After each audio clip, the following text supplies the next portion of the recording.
y nos ponemos a trabajar. Bueno,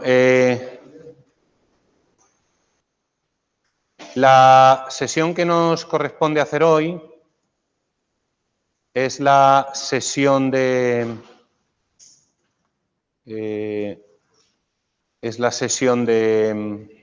la lección 4.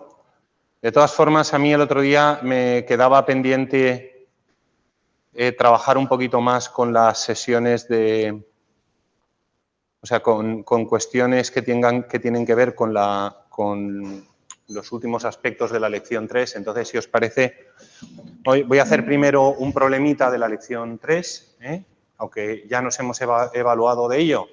Esto en concreto no os lo pregunté, pero creo que sí que es conveniente que veamos un problema de ese estilo, un problema mucho más conceptual que creo que ayuda a entender exactamente de qué estamos hablando cuando hablamos de diagramas de esfuerzos y sobre todo pues cálculo de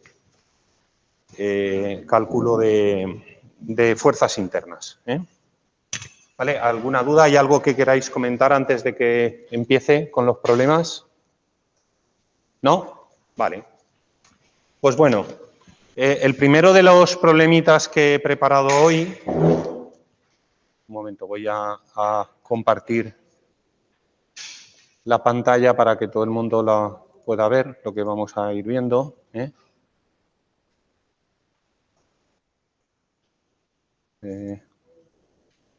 Vale, pues sería esto de aquí.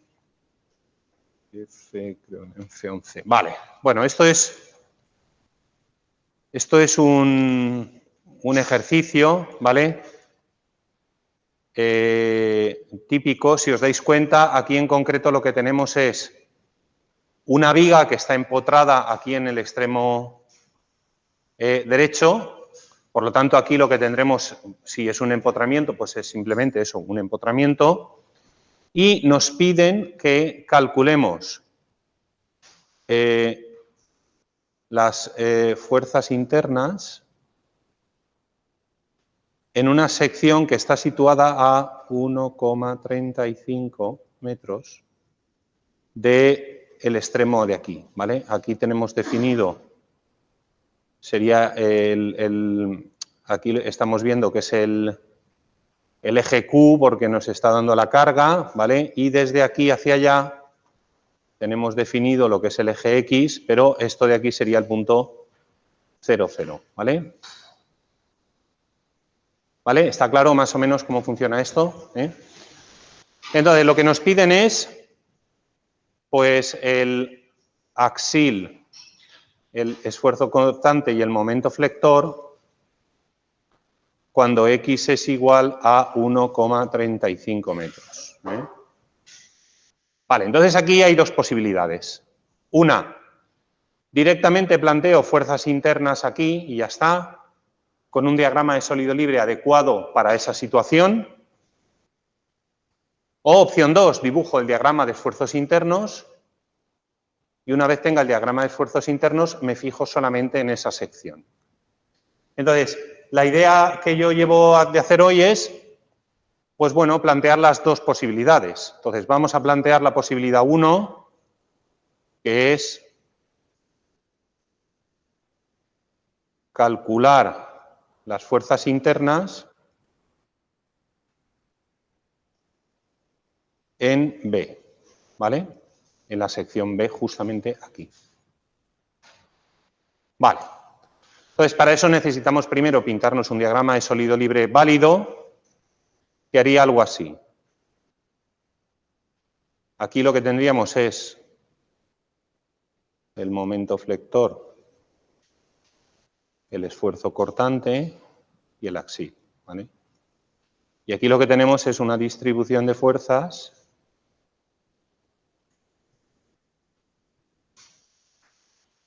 y ya está. Bueno, está claro que como el axil va a ser trivial, va a ser igual a 0, porque no hay ninguna otra fuerza en el eje X y por lo tanto el axil va a ser 0. Vale. ¿Qué le ocurre al al esfuerzo flector? Sería sumatorio de fuerzas en I igual a 0. ¿Y qué son las fuerzas en I? Pues sería la integral desde 0 a 1,35 de Q. Pero Q aquí está definida como valor absoluto y por lo tanto sería menos Q de X diferencial de X. ¿Vale? Menos V de X. Bueno, en este caso sería, no sería V de X, sino sería V en 1,35. Por lo tanto, ya la dejo así. Vale, entonces, si operamos un poquito, ¿vale? Sería que V es igual a 2 tercios de X3 más X entre 0 y 1,35, ¿vale? Y entonces operando aquí, no sé si queréis hacerlo, podéis hacerlo. ¿Cuánto sale?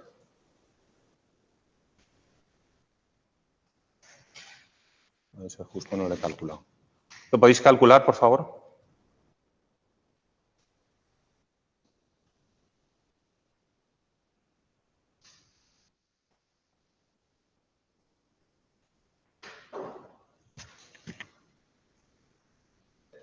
¿Cuánto? 2,99, ¿os sale a todos eso? Menos, bueno, menos. 2,99 newtons, ¿no? O kilonewtons, en este caso kilonewtons. ¿Vale? Vale, y ahora haríamos el sumatorio de momentos. Evidentemente ahora tiene que ser en B, también tiene que valer 0. ¿Y cuánto valen los momentos? Los momentos, si nosotros cogemos la regla de la mano derecha, el momento que tenemos aquí sí que va a salir positivo. ¿Lo veis o no? ¿No? El momento, en este caso, el momento va a ser positivo. Entonces diríamos que es la integral desde 0 a o hasta 1,35 de Q de X, porque evidentemente es la carga, pero ¿cuál es la distancia que tenemos desde aquí a cada una de las fuerzas? Pues es 1,35 menos X. ¿Está claro? Porque esto es 1,30, o sea, si yo quiero saber lo que me está haciendo esta fuerza, esta distancia completa es 1,35 y esto es X. Entonces, esa fuerza, el momento que me va a generar sobre B es multiplicar por 1,35 por X, diferencial de X. Y además aquí lo que tenemos es más el momento flector de X, que en este caso, el momento flector en este caso sí que es en sentido, es también en sentido positivo, ¿vale? Bueno, pues despejamos y me sale que el momento flector es igual a menos, lo voy a hacer ya, voy a poner ya directamente el resultado de cómo quedaría. Sería, si no recuerdo mal, algo así como menos X a la cuarta partido 2 más 2,7 de X3 partido 3 menos 0,911, perdón, esto ya es la operación. Sería menos X2 partido 2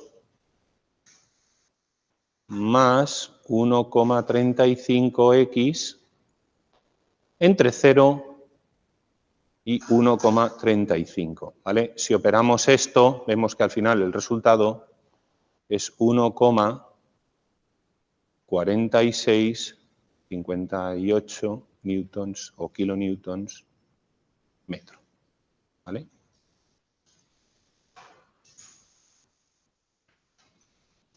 Hemos calculado lo que sale aquí y, bueno, ya lo tenemos. ¿Vale? ¿Dudas, preguntas de cómo se ha hecho? Es directamente calcular lo que sería el momento flector y el esfuerzo cortante en este punto. Ahora, yo os dije que había otra forma de calcularlos, ¿lo recordáis? ¿No? ¿Cómo era? Era decir que el cortante de X era igual a la integral de Q de X, ¿no? Diferencial de X, y entonces la integral de esto será 2/3 de X3 más X más una constante, en este caso C1, ¿vale? C1 esta constante me sirve para marcar las condiciones de contorno, es decir, yo tengo que saber cuál va a ser el valor del cortante en un punto. En este caso utilizaría el punto A, donde X es igual a 0 y ¿cuánto vale el cortante en 0? ¿Cuánto va a valer el cortante en 0? ¿Vale? El cortante en 0 va a valer 0 porque aquí no hay nadie, no está apoyado sobre nada.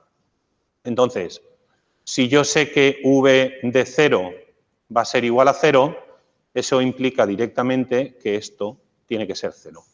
Y por lo tanto ya tengo la ecuación del momento cortante.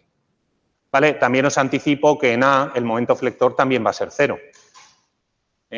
Justamente en la primera rebanada de esa viga no va a haber ningún esfuerzo de tipo momento flector. No va a haber ninguna fuerza que intente doblar el último filete de la barra.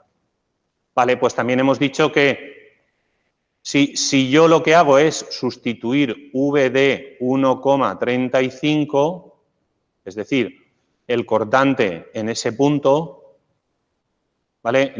Debería de dar, bueno, en este caso, el signo tenemos que saber que la carga es negativa y por lo tanto el signo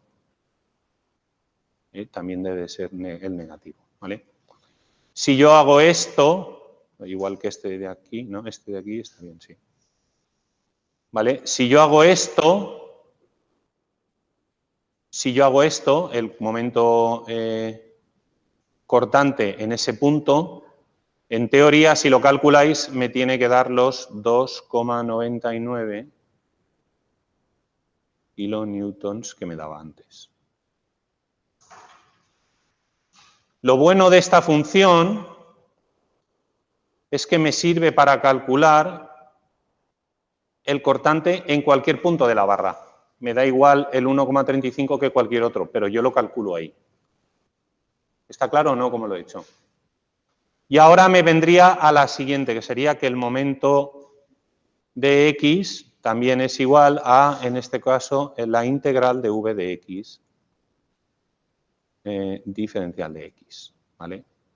Entonces, si yo integro esta formulita, veo que me sale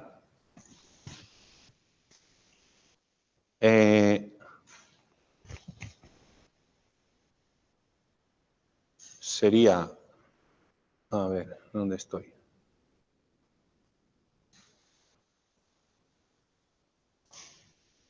Sería 1/6 de X4 más X2 partido 2, más una constante C2. Y como ya hemos dicho que también el momento en 0 va a ser igual a 0, eso quiere decir que esta constante es 2.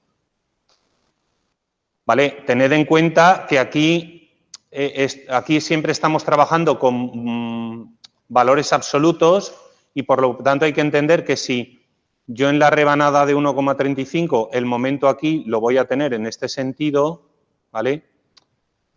Aquí va a tener que ser en este sentido y esto es signo negativo, que es algo parecido a lo que ocurre aquí.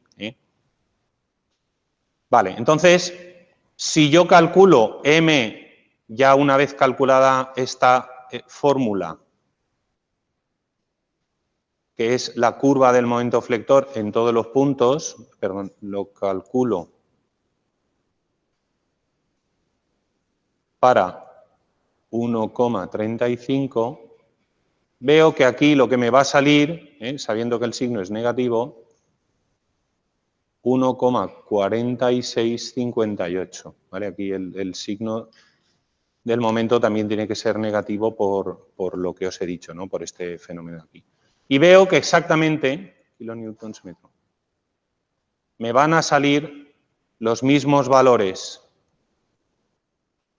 tanto de cortante como de momento flector. ¿Vale? Lo cual es lógico, ¿eh? Me da igual utilizar una forma que la otra, las dos me tienen que llevar al mismo sitio. La diferencia es que con esta fórmula de aquí yo solamente calculo el momento en un punto concreto y con esta fórmula de aquí yo puedo calcular el momento en cualquier punto de la viga. Yo, de hecho, de aquí podría sacar mis diagramas de momentos y cortantes, ¿vale? Y vería la forma que tienen. Pues si esto es una cuadrática, aquí tendríamos una cúbica y aquí una bicuadrada sería en este caso, que es como una especie de parábola. ¿Entendéis cómo funciona esto? Da lo mismo una forma que otra. Entonces, muchas veces es más sencillo acogerme a esta forma que plantear las ecuaciones desde aquí. Normalmente plantear las ecuaciones desde aquí para calcular la distancia del momento a veces os resulta complicado. Entonces, por eso yo, ¿vale?, os recomiendo muchas veces que utilicéis esta forma. ¿Vale? ¿Dudas, preguntas de cómo va esto? Más o menos. Vale. Pues vamos a pasar a lo que serían ya los ejercicios propios de la lección 4. Y en este caso vamos a empezar por la del Gibelert, el ejemplo 10.4 de la página 523, creo que es este, ¿vale? Que me dice, es este de aquí, os lo pinto aquí para que lo tengáis claro. Si no, si queréis, podemos irnos al Gibelert. Hemos dicho que la página 500, estará por ahí más o menos. ¿Vale? Este de aquí, ¿lo veis? De la página 523. Entonces, me dicen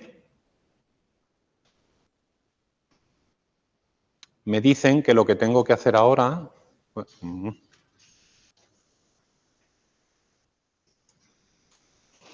Me dicen que lo que tengo que hacer ahora es calcular el momento de inercia de esta figura que tenemos aquí. Esta figura no es ni más ni menos. Yo lo que quiero que entendáis es que esta figura es un cuadrado macizo,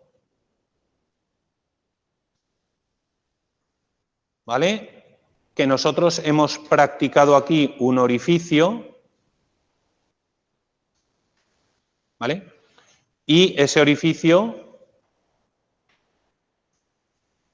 está en toda la sección. Entonces, yo lo que quiero ver es cuál sería el momento de inercia de X y el momento de inercia respecto a Y. ¿Está claro o no? Es decir, entendiendo en este caso que esto sería X y esto sería Y. ¿Vale? Ojo. Esto nos va a valer en este problema, en este ejercicio. A partir de la lección 5, siempre diremos que el eje de la barra es X, este de aquí le vamos a seguir llamando Y, y este de aquí le vamos a llamar Z. Pero el eje de la barra siempre va a ser X, ¿vale? Entonces, quiero que tengáis en mente esto. Bueno, aquí lo hacemos así por utilizar los ejes tradicionales, pero más adelante quiero que os vayáis acostumbrando a que El eje X siempre, siempre, siempre va a ser el propio eje de la barra. Y los ejes Y, Z van a ser los ejes de esta sección. Entonces, si nosotros analizamos cómo funciona esto, vemos que podemos resumir en que esto no es ni más ni menos que la inercia que va a tener un rectángulo de base 100 y altura 150 y 25 de diámetro, menos un taladro de 25. Esto le va a quitar inercia, le va a quitar de todo. Entonces, mi recomendación siempre es la misma. Oye, vamos a calcular las propiedades del rectángulo. Si ya tengo claro que esto es, digamos, la figura 1 y esto va a ser la figura 2 y por tanto va a ser todo 1 menos 2, tenemos el rectángulo y aquí tenemos el triángulo, el círculo, ¿no? O vamos a llamarle ya el taladro, para que tenga nombre de algo real. Vale. ¿Qué propiedades me van a interesar para calcularlo todo?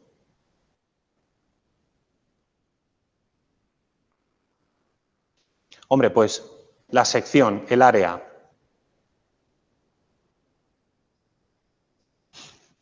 El área la necesito conocer, ¿vale? La inercia centroidal de la figura en el eje X. La inercia centroidal de la figura en el eje Y. El centroide, ¿dónde está? ¿Vale? Todo esto son propiedades que necesito conocer para poder obtener la de aquí.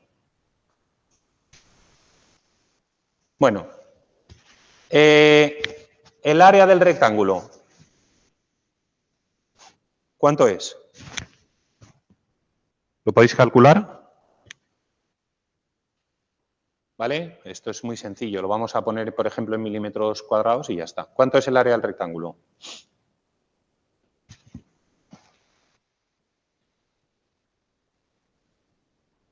¿35.000 milímetros cuadrados? ¿No? Es 100 por 150. ¿No? No son...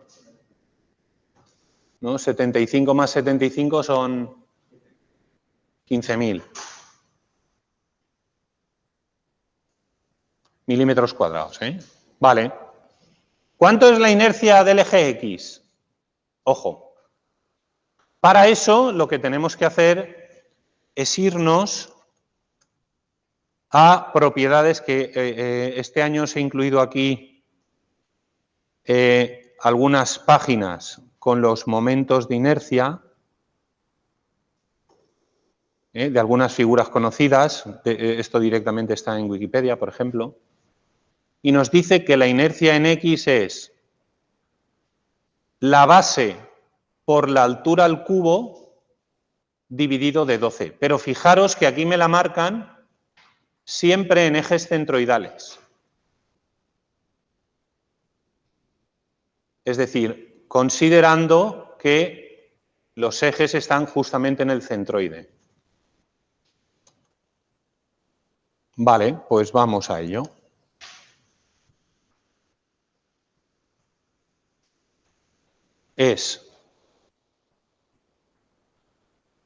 La inercia es igual a un 12avo de la base por la altura al cubo. ¿Podéis calculármelo?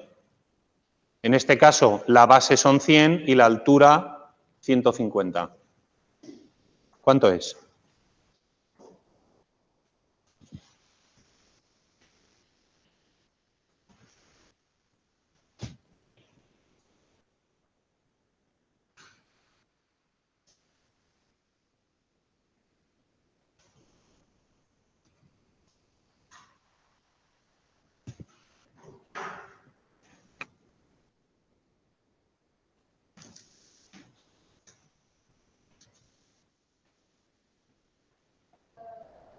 Al cubo.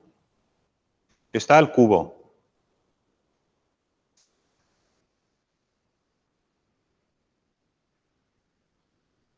¿Cuánto?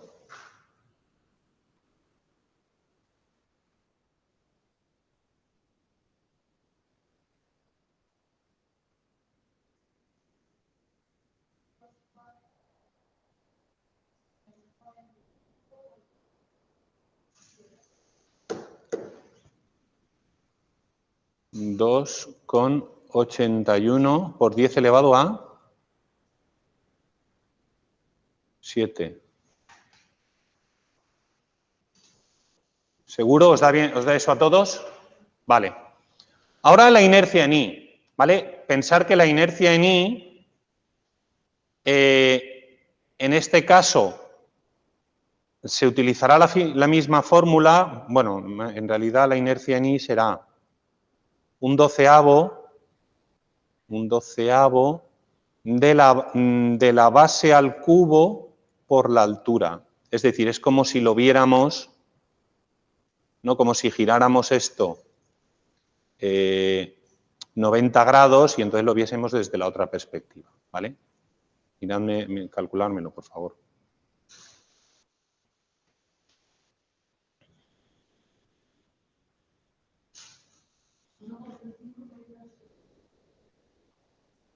(1,25 por 10 a la 7). Vale. Vale, y el centroide, aquí vamos a hacer una cosa que es muy sencilla, y es que si yo considero que mis ejes de referencia, mis ejes de coordenadas, los pongo aquí, milímetros a la cuarta son. Si yo mis ejes los coloco ahí, tanto el centroide del cuadrado va a ser el 0, 0, como el centroide del círculo va a ser el 0, 0. Lo digo porque así este es, digamos, más sencillo y no vamos a tener... luego ya lo complicaremos un poquito más. Vale, pues ya tengo eso hecho. Ahora, ¿me podéis, por favor, calcular cuál es el área del taladro? Pi r cuadrado, vamos.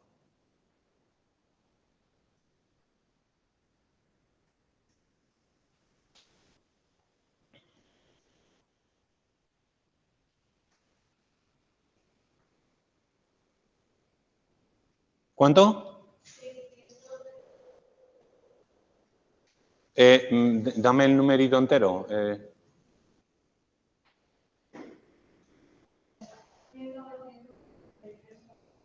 1963 milímetros al... estos son milímetros cuadrados. Vale, la inercia, lo que os he dicho antes, ya os he dado aquí en Wikipedia, aquí tenemos la inercia en X y la inercia en Y, y es pi cuartos de R a la cuarta. Y fijaros que vale lo mismo la inercia en X que la inercia en Y.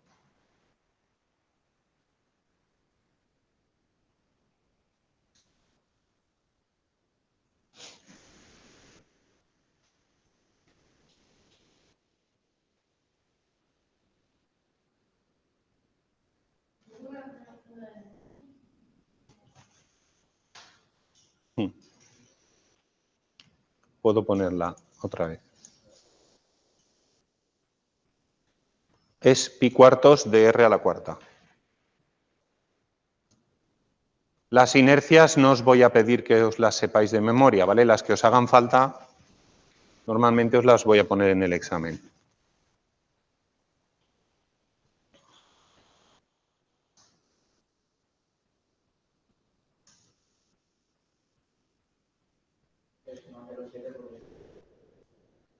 (3,07)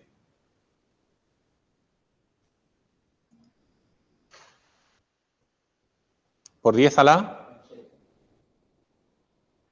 No puede ser, si estamos trabajando en milímetros, ¿eh?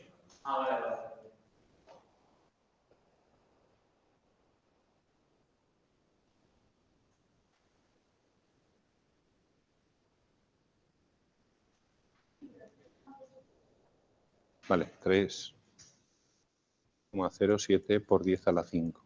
Vale. y por lo tanto esta de aquí también va a ser 3,07 por 10 a la 5, ¿vale? Bueno, pues ya lo tendríamos. La inercia en el eje X, inercia en X de la figura esta, global, sería la inercia centroidal en X. Bueno, a ver, esto que voy a hacer es verdad porque el centroide del rectángulo coincide con el centroide del círculo y por lo tanto también va a coincidir el centroide de la figura final. O sea, la figura final, el rectángulo y el círculo y el taladro tienen todos el centroide en el mismo punto. Entonces, por eso yo simplemente cojo aquí y digo que la inercia en X es la inercia centroidal del rectángulo en X menos la inercia centroidal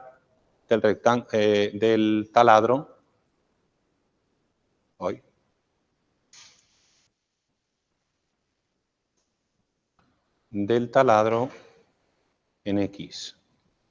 Y por ende, la inercia en Y será igual a la inercia centroidal del rectángulo en Y menos la inercia centroidal del taladro en Y. Y así ya podríamos calcular cuánto va a valer la inercia en X y la inercia en Y de estas figuras. ¿Está claro?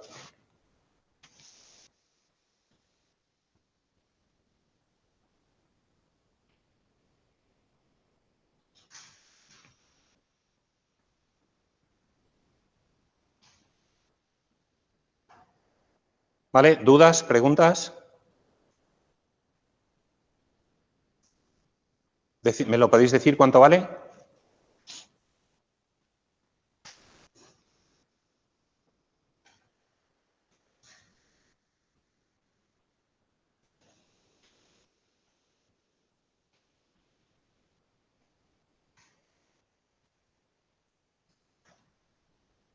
Recordad que esto lo tenéis que hacer vosotros. Yo más o menos ya lo sé hacer.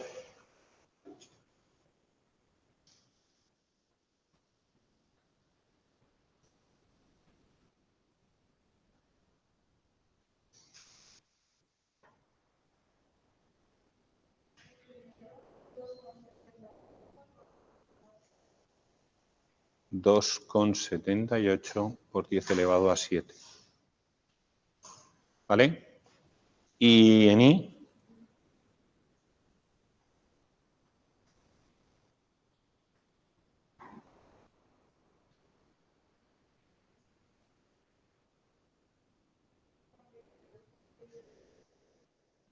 $1,22 por 10 elevado a 7. ¿A cuánto? A 7, vale. Vale. Estos serían milímetros a la cuarta y milímetros a la cuarta. Vale, fijaos en alguna cosita. Primero, la inercia que tiene en X esta figura, comparándola con la inercia de algo macizo, fijaos que no hay mucha diferencia. ¿Lo veis o no? Prácticamente tienen la misma inercia. 2,8, 2,78. Y en el otro eje es 1,25, 1,22. ¿Vale? No hay mucha diferencia. Lo habéis visto, ¿verdad? No hay mucha diferencia. Pues eso es algo que la naturaleza se ha dado cuenta y por eso las cañas de bambú por el centro son huecas. O las secuoyas, esos árboles tan altos, por el centro son huecos, porque aligeran peso, pero no pierden esa propiedad que es la inercia en eje X y en el eje Y, que ya veremos que es una inercia, es una propiedad fundamental para soportar el momento flector. Por eso las cañas de bambú son altas y el viento, bueno, las puede doblar y tal, pero no llega a partirlas. Bueno, esto es punto número 1. Y ahora punto número 2. Vamos a hablar de una propiedad que también es interesante, que sería lo que nosotros llamamos la inercia polar. La podéis ver como inercia en O y creo que también hay veces que la nombran como J. Pero bueno, la inercia polar, ¿vale? Este de aquí. ¿Qué es la inercia polar? La inercia polar es la inercia que tiene esa figura en el eje que no se ve. Es decir, en el eje que sobresale hacia mí, el que sale de la pizarra. Esa es la inercia polar, ¿vale?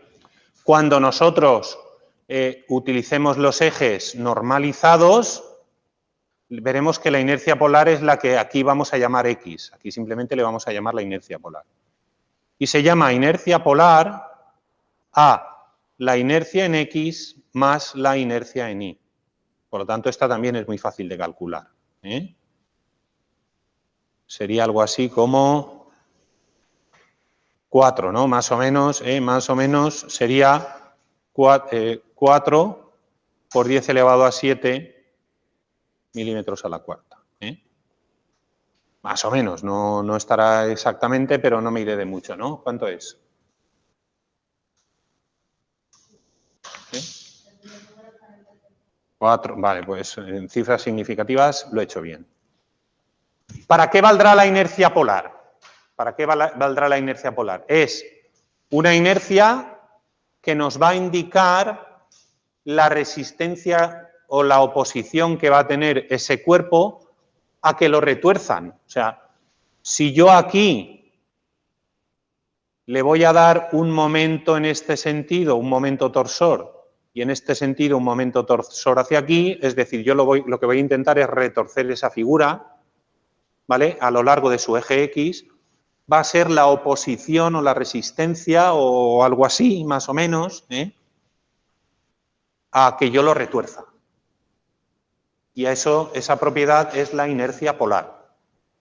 Ya lo veremos en su día cuando hablemos del momento torsor, pero sí que os lo quiero anticipar, que son interesantes las propiedades en X, en Y, pero también la polar. Nosotros le llamaremos entonces propiedades en Y y en Z y la inercia polar. ¿Vale? ¿Dudas, preguntas? Este es sencillo. Vale, pues este no lo vamos a hacer, pero sí que quiero que analicéis. ¿Vale? Este está ahí en los ejercicios y es el 1059 del Hibbeler, es de los ejercicios de aquí. Quiero que lo veáis, 1059. Este de aquí, ¿vale? 1059 del Hibbeler.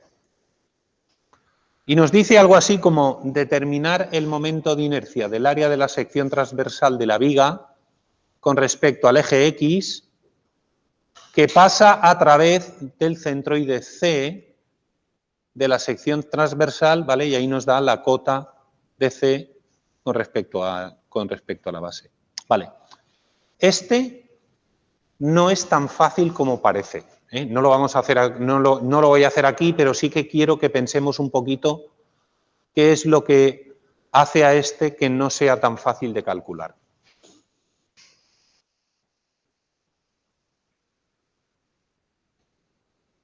O sea, ¿cuál es la idea? La primera idea, ¿no? La primera idea que se nos puede ocurrir es, hombre, pues este va a ser, voy a poner en negro. Primera idea, ¿no? Esto es un rectángulo largo en este eje más un círculo que está desplazado más un círculo que está desplazado hacia abajo y es un poquito más grande. ¿Lo veis o no? Podríamos pensar que es eso. ¿Vale? Teniendo en cuenta además que este también va a estar un poco desplazado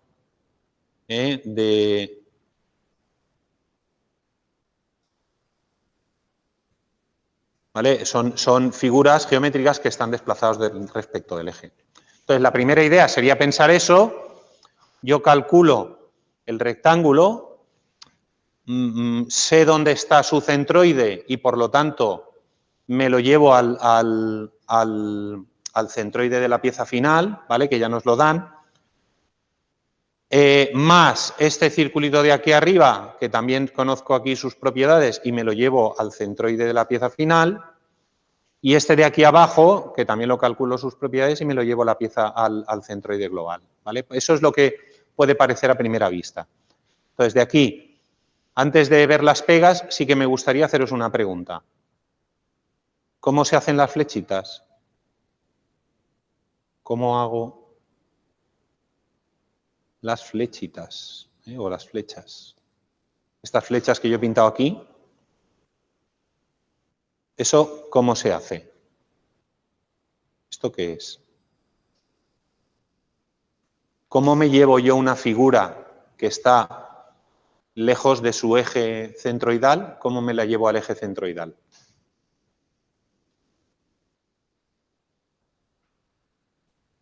¿Qué herramienta necesito para hacer eso? Una llave de Thor, ¿no? ¿Sabéis lo que es una llave de Thor? Son como unos destornilladores de 6 puntas. Son destornilladores más complicados de utilizar. ¿Vale? ¿Qué herramienta de las que hemos estado viendo durante el curso me van a permitir hacer eso? Venga, alguien es experto en la materia.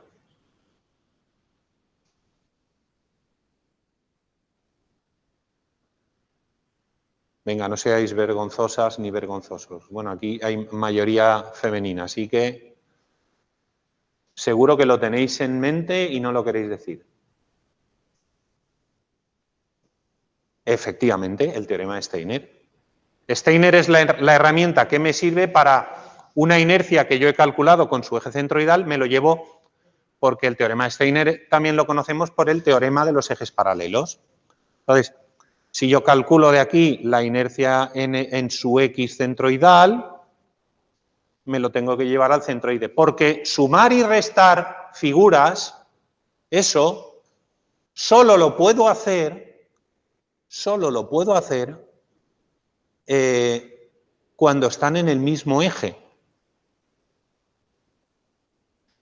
¿Vale? Y el teorema de Steiner es un teorema que nos relaciona inercias de ejes centroidales de una figura con respecto a inercias en un eje paralelo a ese eje centroidal.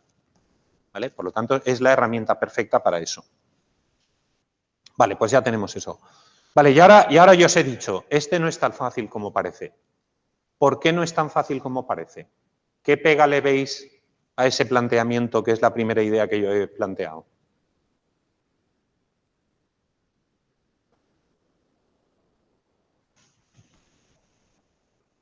Correcto. O sea, si yo hago un zoom de esta zona, yo aquí tendré un rectángulo y yo aquí tendré un círculo que hará así. Entonces, aquí queda una zona que la estoy contando 2 veces. ¿Lo veis o no? Entonces, ya no me valdría esta idea que yo he planteado aquí. Tendría que utilizar una segunda idea en el que yo utilizase la inercia de circulitos, triángulos y rectángulos. Y eso es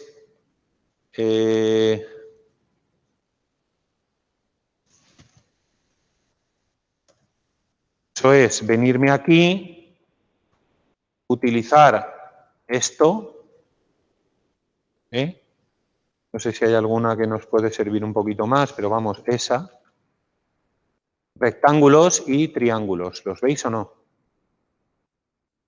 Tendría que utilizar probablemente este, donde este ángulo, en lugar de ser este, pues sería, bueno, habría que calcularlo y tal, pero en principio, ¿vale? Ese sería lo que yo tendría que utilizar. Dime.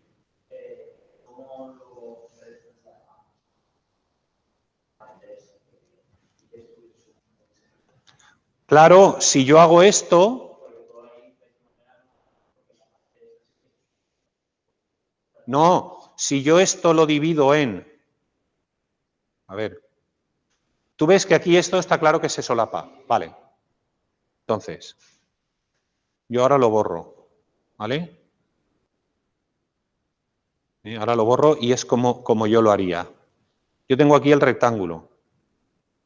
¿Vale? Después cojo el círculo.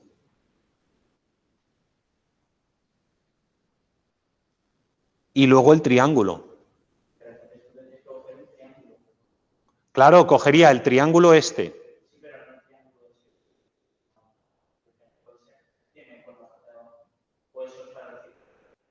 Claro, eso es para el círculo. Mira, yo cogería este de aquí. Claro, es mayor que esto, sí, pero que esta es la fórmula que en principio me valdría, ¿vale?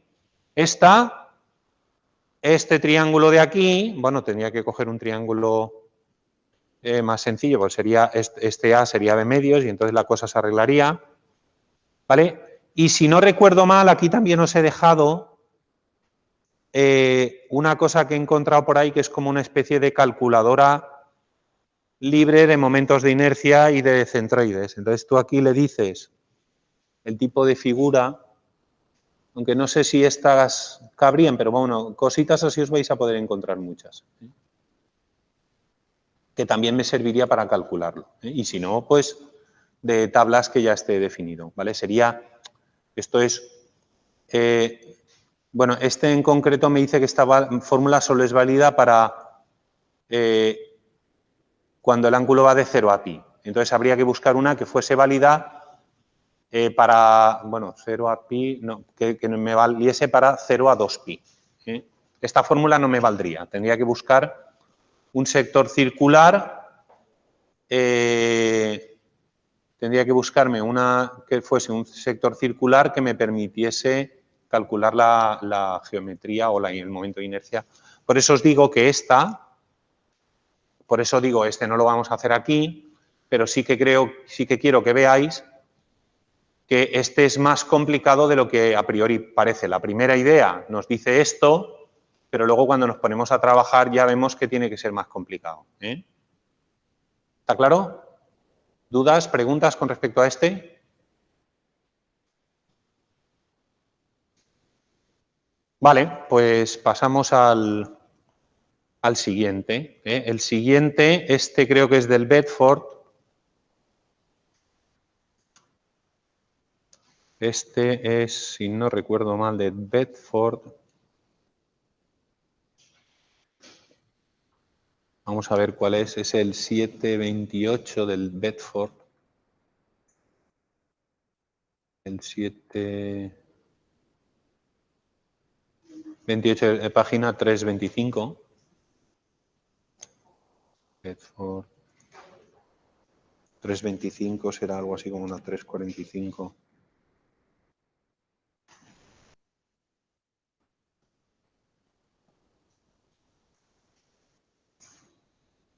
Esta de aquí, ¿lo veis? Es el 728 de aquí. Vale. Vale, ¿cómo calculamos este? ¿Esto qué es? Correcto. O sea, sería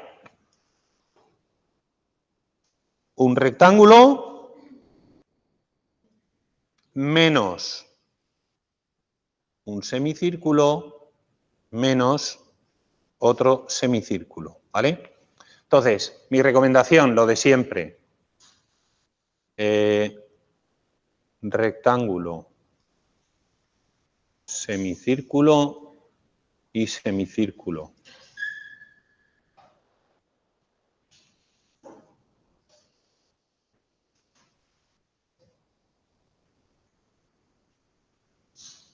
Vale. Fijaos que aquí me dan S el origen, ¿vale? El origen de coordenadas. Entonces yo lo que tengo que calcular es el área, inercia en X, inercia en Y, y luego el centroide. centroide de la figura, ¿vale?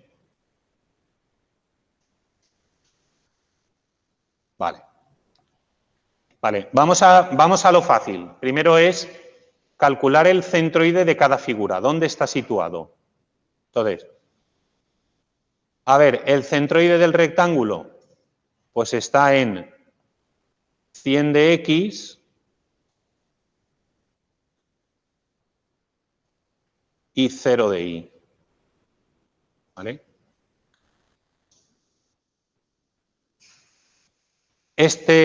Y ahora viene el centroide de los demás. ¿Vale? Ya os anticipo que la cota Y de todos va a ser 0.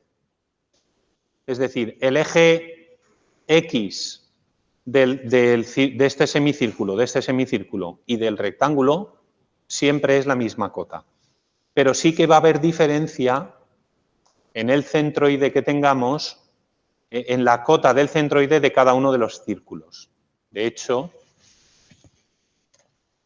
vamos a irnos a esto de aquí. Y aquí tenemos esto de aquí, ¿vale?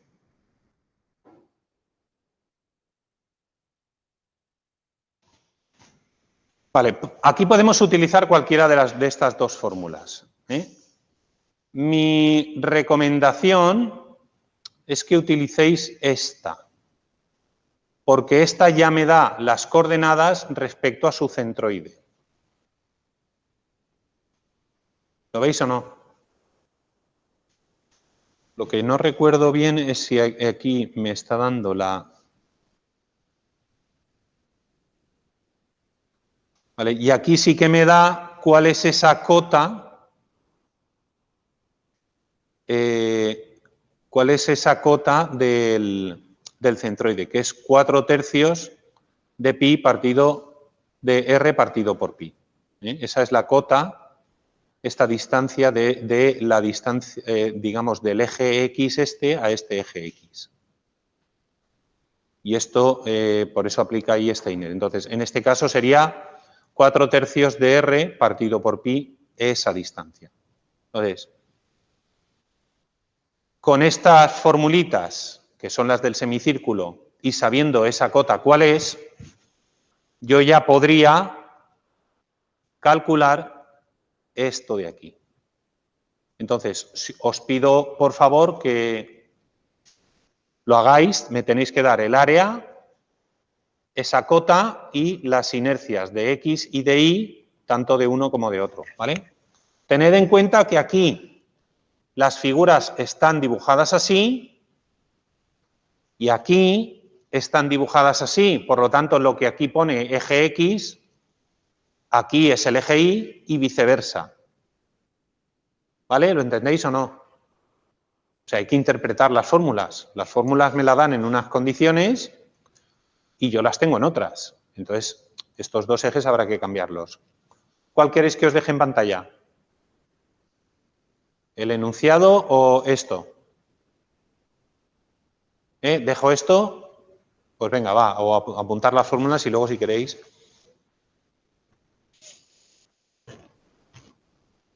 Os dejo un tiempo para que lo vayáis desarrollando, va.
Recordad que durante las sesiones de problemas es conveniente hablar. No mucho, porque estamos en pandemia y nos quitéis la mascarilla, pero bueno. Hay que comentar en la medida de lo posible la resolución. Así, pensando en voz alta es como más se aprende a resolver problemas.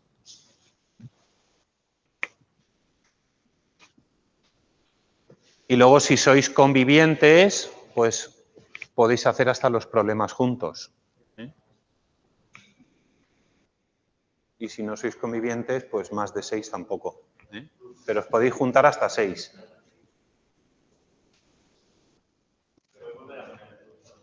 El enunciado sí. Ya tenéis copiadas estas fórmulas. Es conveniente que utilicéis... Bueno, ya... Vale, pongo el enunciado, ¿eh?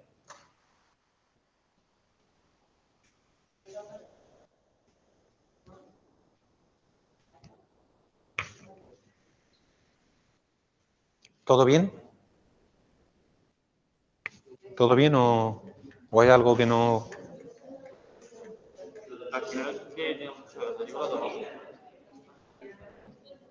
Pues vais a tener que utilizar... Hombre, yo os recomiendo la que marca sus ejes centroidales. Yo recomiendo que utilicéis esa. Pero ahí en la otra te indicaba la cota, la distancia que hay entre un eje y el otro. Entre un eje centroidal y el eje... ¿Vale? O sea, en verdad hay que utilizar las dos, pero la más recomendable es la de centroidal.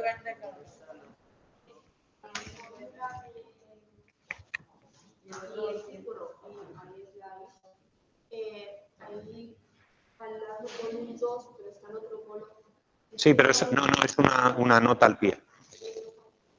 No, yo no.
Vale, calculad área, inercia en X, inercia en Y y la cota de los centroides de cada uno de las figuras que lo componen.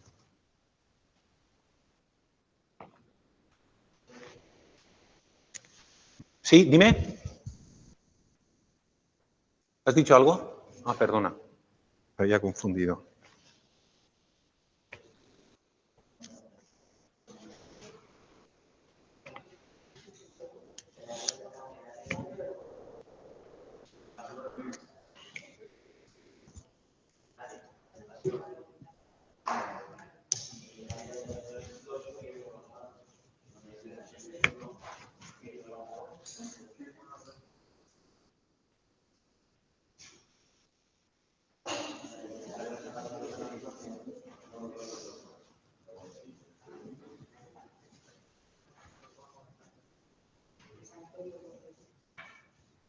Va, que esa tabla es fácil de rellenar, va.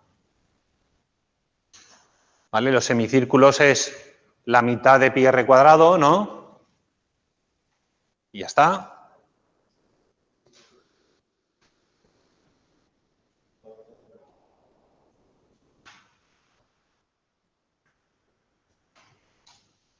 Luego el centroide hemos dicho que es 4/3, ¿no?, de R partido pi.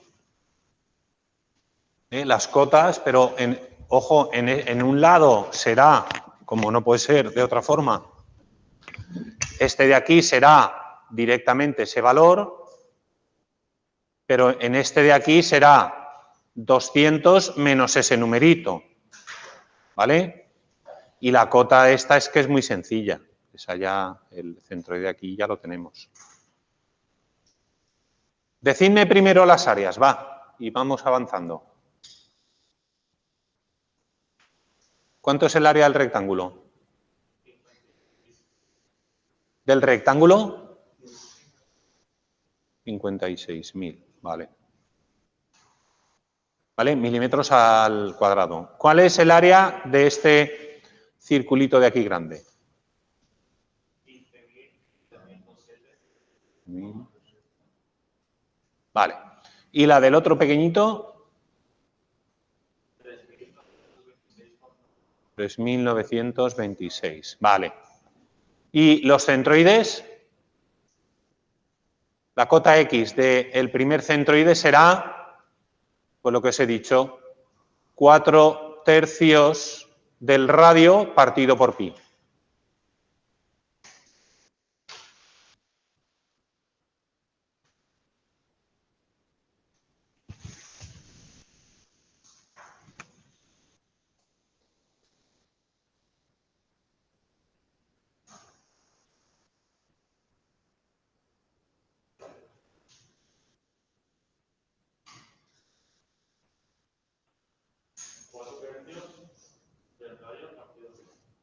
Yo creo que eso era lo que ponía la fórmula.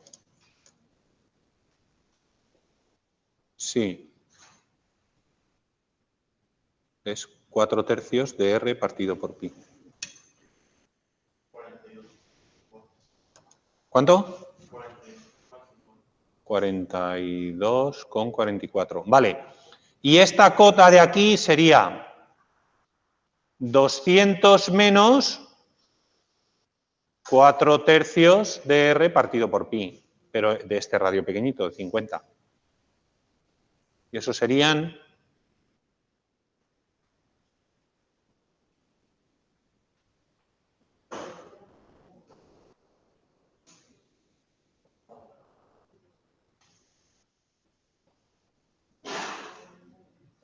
Jesús.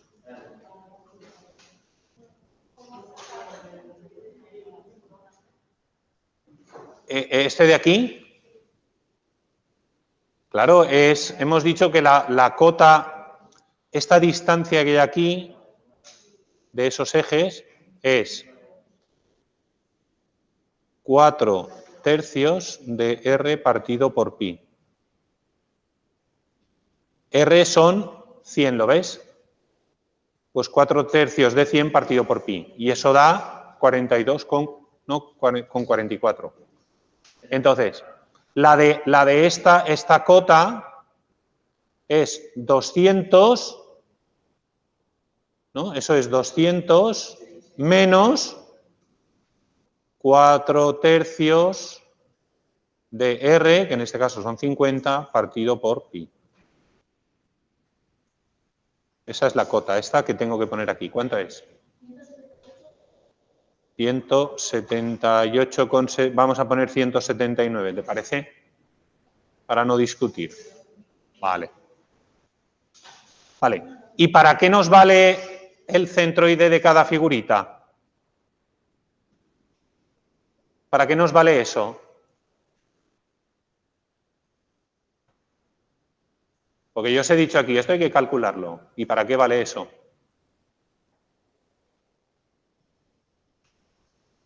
O sea, ¿habéis calculado una cosa que no sabéis para qué vale? ¿Solo porque lo he dicho yo? ¿Para qué fórmula? Porque ahora yo lo que necesito conocer es el centroide de nuestra figura real.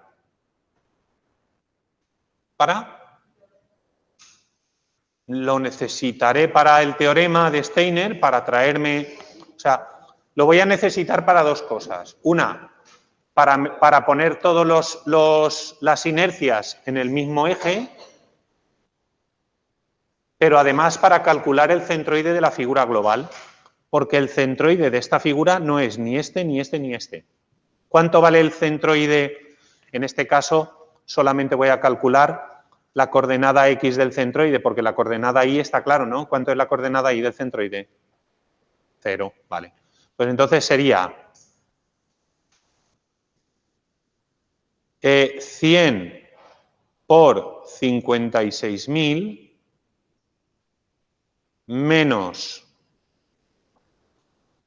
42,44 por 15.707 menos 179 por 3.926.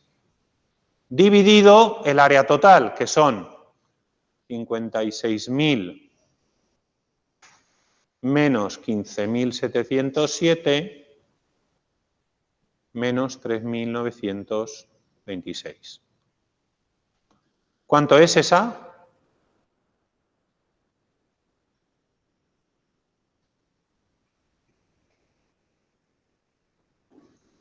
¿Cuánto es?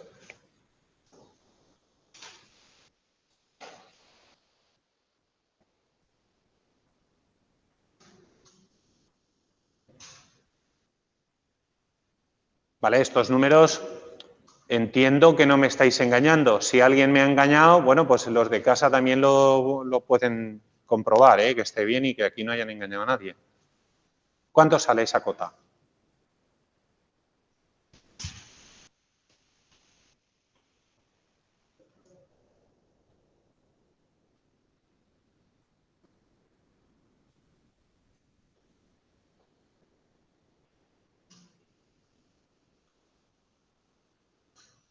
Es como si estuviese calculando un centro de masas o algo así.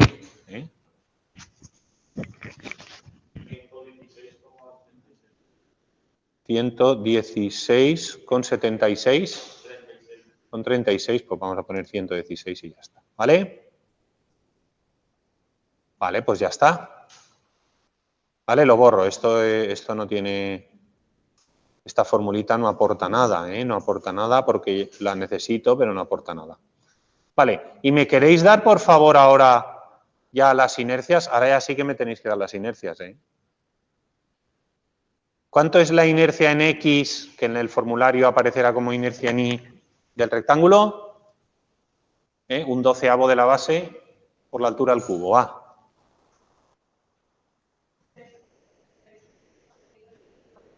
3,66 por 10 elevado a 8. ¿Y la inercia en Y? 1,87 por 10 elevado a 8. Muchas gracias. La de este semicírculo centroidal, Y 8 por 10 elevado a 7. ¿A 7 me has dicho? ¿Y la inercia en Y?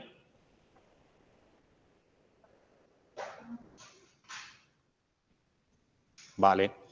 Y la inercia del otro semicírculo de su centroide,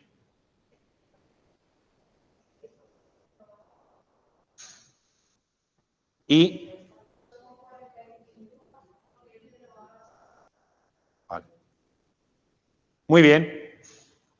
Entonces, yo voy a calcular la fácil y luego os voy a dejar a vosotros la más difícil.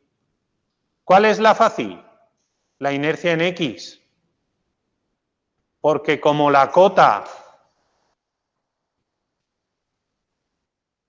como la distancia del eje centroidal al centroide global, porque el centroide global es 116, 0. Entonces, esta es directamente, esta es la del cuadrado, ¿no? La inercia centroidal en X global es igual a la inercia del cuadrado menos la inercia del semicírculo menos la inercia del otro semicírculo. Y ya está. Esto menos esto, menos esto. Y eso me da la inercia en X del global. Pero, ¿qué pasa con la inercia en Y global?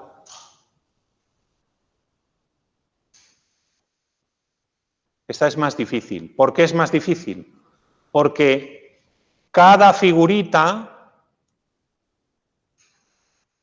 tiene su eje propio.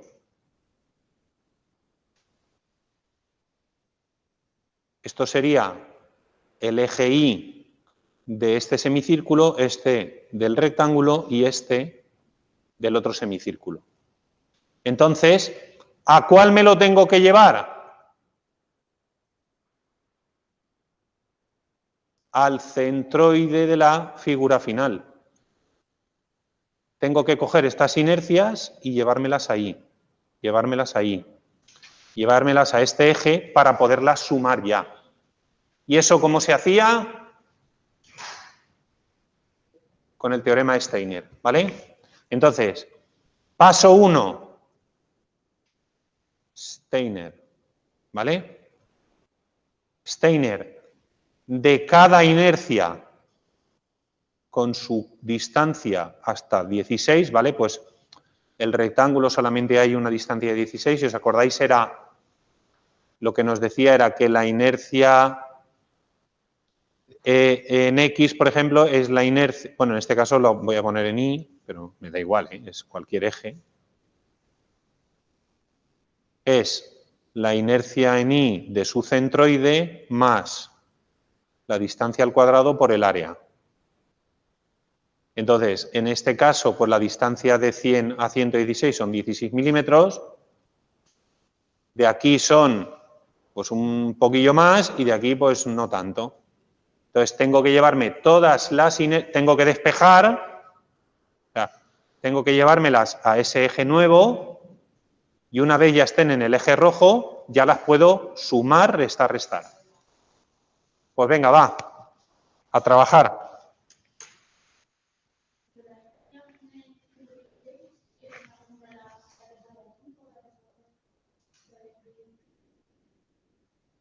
No, la inercia, vamos a ver, la inercia esa que pongo yo ahí en el XC igual a 116, eso es el centroide de esa figura nueva que hemos creado.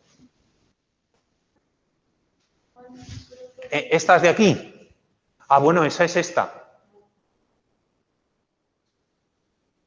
Y yo tengo la de cada figurita en su centroide, es la IC que yo he puesto aquí, centroidal. Es su propia inercia en su centroide. Pero no vale ahí, vale, o sea, para sumarlas me las tengo que llevar al centroide de la figura final. ¿Hay alguien que haya hecho ya la práctica 3? ¿Algunos habéis hecho ya la práctica 3? ¿Sabéis que esto, en la práctica 3 aprendemos a calcularlo con el AutoCAD, por ejemplo? En los laboratorios, sí. Aunque también es cierto que en CAD lo habéis dado, ¿no? En CAD, en su día, también habéis dado que hay una propiedad que se llama el momento de inercia o el segundo momento de área.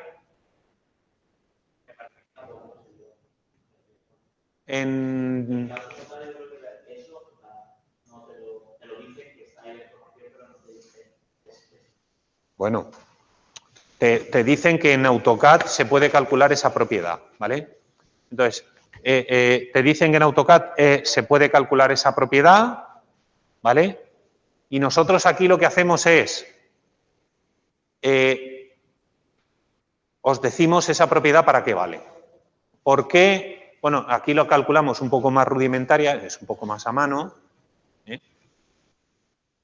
Entonces, antes de terminar la sesión, o sea, ¿qué importancia tiene esto? Ya lo veréis cuando lleguemos a resistencia de materiales, esta propiedad de área, este segundo momento de área, nos va a decir cómo se van a repartir las tensiones. Nosotros sabemos calcular ya fuerzas internas, lo que es un momento flector, por ejemplo, en la sección de 135 del primer problema, lo pongo aquí en la pizarra para que lo veáis todos. Nosotros ya sabemos que en 1,35 tenemos un momento flector de menos 1,4658 kilonewtons metro. ¿Vale? Eso es un momento flector. Bueno, pues con ese dato del momento flector y con el dato de la inercia, vamos a poder calcular cómo se reparten las tensiones, esa fuerza, cómo se reparte en tensiones dentro de esa sección. Y por lo tanto vamos a saber qué punto de esa sección va a estar sometido a un mayor sufrimiento. ¿Vale? Eso lo veremos más adelante, pero quiero que entendáis la importancia de esta propiedad. Entonces, nosotros tenemos varias alternativas. Una de ellas es, cuando diseñéis una figura, cuando diseñéis un elemento, ese elemento pues lo dibujaréis de alguna forma y sabréis qué forma tiene. Entonces yo puedo, uno, utilizar, como utilizo aquí, figuras conocidas.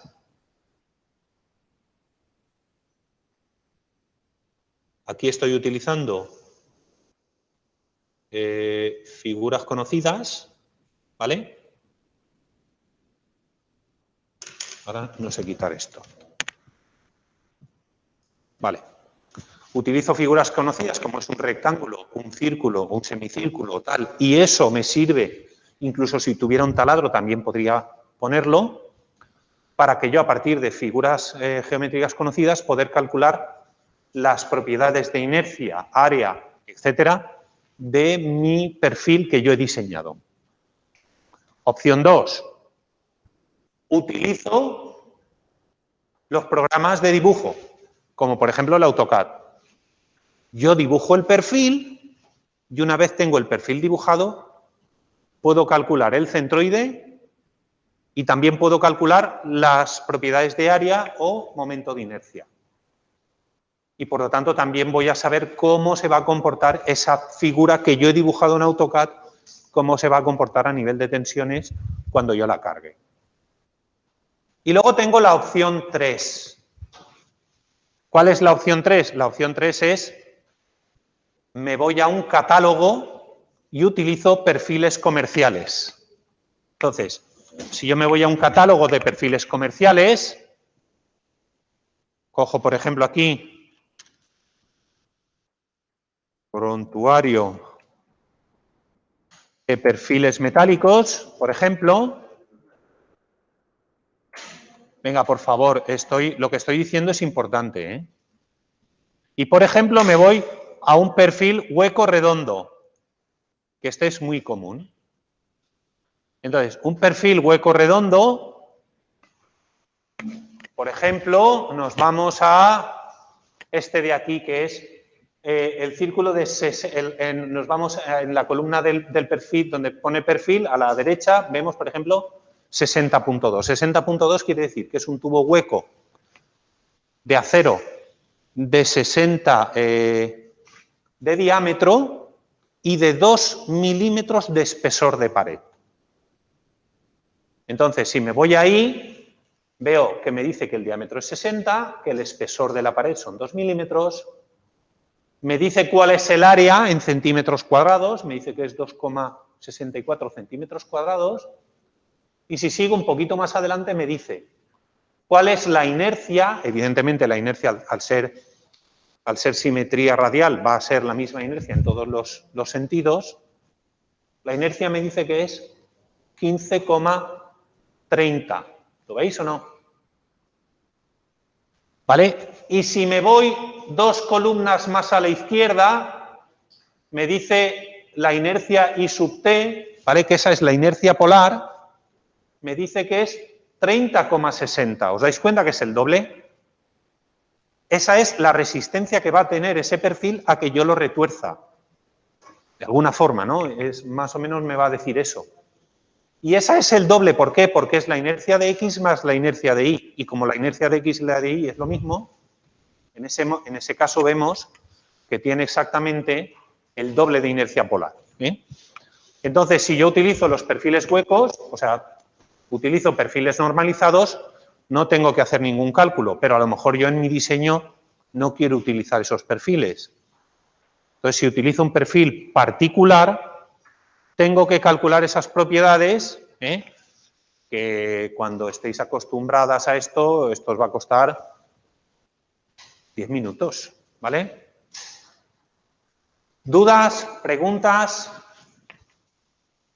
Vale, pues que tengáis un buen fin de semana y nos vemos en la clase del lunes, si no nos vuelven a hacer un amago de confinamiento.